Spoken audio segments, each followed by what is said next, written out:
वज़ीर ख़ज़ाना मोहम्मद औरंगज़ेब से अमरीकी सफ़ीर डोनाल्ड ब्लूम की मुलाकात में अहदाफ के हुसूल के लिए पाक अमरीका ताउन पर तबादला ख्याल, टैक्स निज़ाम में बेहतरी और मौसमियात के शोबे में सरमायाकारी पर भी गुफ्तगू।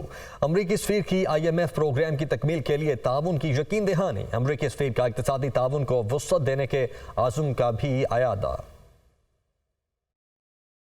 वज़ीर ख़ज़ाना मोहम्मद औरंगज़ेब से अमरीकी सफ़ीर डोनाल्ड ब्लूम की मुलाकात में अहदाफ के हुसूल के लिए पाक अमरीका ताउन पर तबादला ख्याल, टैक्स निज़ाम में बेहतरी और मौसमियात के शोबे में सरमायाकारी पर भी गुफ्तगू। अमरीकी सफ़ीर की IMF प्रोग्राम की तकमील के लिए ताउन की यकीन दहानी। अमरीकी सफ़ीर का इक़्तिसादी ताउन को वुसअत देने के आज़म का भी अयादा। वज़ीर ख़ज़ाना मोहम्मद औरंगज़ेब से अमरीकी सफ़ीर डोनाल्ड ब्लूम की मुलाकात में अहदाफ के हुसूल के लिए पाक अमरीका ताउन पर तबादला ख्याल, टैक्स निज़ाम में बेहतरी और मौसमियात के शोबे में सरमायाकारी पर भी गुफ्तगू।